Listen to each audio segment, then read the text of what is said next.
YS Jaganmohan Reddy సతీమణి YS Bharati తమ కుటుంబానికి జరుగుతున్న అన్యాయంపై రాసిన లేఖలకు అద్భుత స్పందన వస్తోంది. ప్రజలు అక్షరాలే స్పందిస్తున్నారు. తమ గుండెల్లో బాధను సాక్షికి రాసి పంపిస్తున్నారు. వైఎస్ కుటుంబాన్ని కాంగ్రెస్ అధిష్టానం వేధించడంపై తెలుగు ప్రజలు మండిపడుతున్నారు. లేఖలు రాస్తూ వైఎస్ కుటుంబానికి అండగా ఉంటామని హామీ ఇస్తున్నారు. జగన్ ని అరెస్ట్ చేసిన తీరు, విజయమ్మ గారి సూట్ కేసులు చెక్ చేసిన తీరుపై ఆంధ్ర రాష్ట్రంలో కన్నీరు పెట్టని వారు లేరు. వైఎస్ అభిమానుల చేతుల్లో ఏమీ లేదు కనుక చూస్తూ బాధపడ్డారు. అవకాశం వచ్చిన 18 నియోజకవర్గాల్లో ఈ ప్రభుత్వానికి బుద్ది చెప్పారు. దివంగత ముఖ్యమంత్రి వైఎస్ రాజశేఖర రెడ్డి బతికున్నంత వరకు ఆయన్ని ఇంద్రుడు, చంద్రుడు అని పొగిడి ఆయన దృష్టిలో పడాలని తహతహలాడారు చాలా మంది. పండుగలు, పబ్బాలు అంటూ ఏదో ఒక కారణం కల్పించుకుని ఆయన ముందు ప్రత్యక్షమై దండాలు పెట్టిన ఆ నాయకులు ఈ రోజు మాట్లాడుతున్న తీరు చూస్తుంటే మాలాంటి వారికి విస్మయం కలుగుతోంది.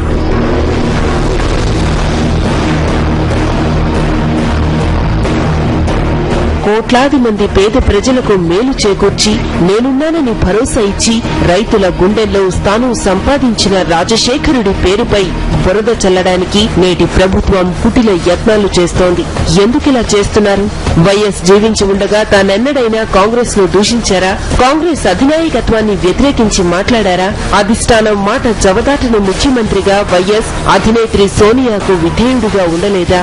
రాష్ట్రంలో కాంగ్రెస్ గడ్డు పరిస్థితుల్లో ఉన్నప్పుడు సారథ్య బాధ్యతలు భుజాన వేసుకుని ఒంటి చేత్తో 2 సార్లు గెలిపించారే. అందుకేనా ఇప్పుడు కాంగ్రెస్ నేతలు, కాంగ్రెస్ ప్రభుత్వంలో ఉన్నవారు దూషిస్తోంది? పేద ప్రజలకు గత 3.5 సంవత్సరాలుగా ఒక్క మేలు జరిగే పని ఏదైనా చేశామా అని ప్రభుత్వం ఆత్మవిమర్శ చేసుకోవాల్సింది పోయి ప్రతి నెల సామాన్యులపై ఏదో రకంగా పన్నుల భారం మోపుతూ నిత్యావసర సరుకుల ధరలను పెంచుతూ కోలుకోకుండా చేస్తోంది. ఇక వైఎస్ తనయుడు వైఎస్ జగన్మోహన్ రెడ్డి విషయానికొస్తే ఆయన్ని అకారణంగా జైల్లో పెట్టి కాంగ్రెస్ పార్టీ తన గొయ్యిని తానే తవ్వుతుంది.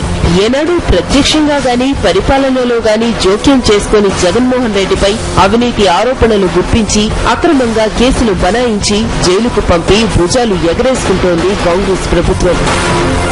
కోటికి ఎన్ని లక్షలుంటాయి, లక్షకు ఎన్ని వేలుంటాయి అనే లెక్కలు తెలియని వారు కూడా 1,00,000 కోట్ల అవినీతి జరిగిందంటూ గగ్గోలు పెడుతున్నారు, పెట్టిస్తున్నారు.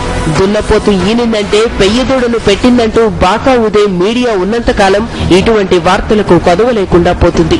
జగన్మోహన్ రెడ్డిపై సీబీఐ కేసులు ఎందుకు పెట్టిందో, దానిలో ఏమైనా వాస్తవాలు ఉన్నాయో లేదో అనే విషయం ఈపాటికి రాష్ట్ర ప్రజలకు అర్థమైంది. CBI joint director Lakshminarayana Jagan పై పెట్టిన కేసుల ద్వారానే ఆయన నిజ స్వరూపం బయటపడడంతో సీబీఐ అసలు ఉద్దేశమేమిటో పట్టబయలైంది. లక్ష్మీనారాయణ చేసిన కాల్ లిస్టులు బయటపడిన తరువాత ఆయన కుడితిలో పడ్డ ఎలుకలా కొట్టుకుంటూ కొత్త కేసులకు తెరతీసే ప్రయత్నం చేస్తున్నారు. జేడీ ఫోన్ ఎందుకు చేశాడో చెప్పుకోలేక కాల్ లిస్టు బయటపెట్టిన వారిపై కేసులు పెట్టి ప్రజలను పక్కదారి పట్టిస్తున్నారు. రాజశేఖర రెడ్డి గారి రెక్కల కష్టంతో వచ్చిన అధికారాన్ని వెలగబెడుతూ సామాన్య ప్రజలకు ఏమాత్రం మేలు చేయకపోగా ప్రతిదినం సమస్యలతో సామాన్యులు బాధపడేలా చేయడాన్ని ఎవరూ కూడా సహించే పరిస్థితిలో లేరు. ఎన్నికలు ఎప్పుడు వస్తాయా, వీరికి సరైన గుణపాఠం ఎప్పుడు నేర్పుదామా అని ప్రజలు ఎదురు చూస్తున్నారు. ఈ కుట్రలన్నీ ఛేదించుకుని జగన్ విజయుడై తిరిగి వస్తాడు. ఆ దేవుడిపై మాకు పూర్తి నమ్మకముంది. అప్పటి వరకు ఆయన రాకకై 1000 కళ్లతో ఎదురు చూస్తూ. కోనేరు కోనప్ప, మాజీ శాసనసభ్యులు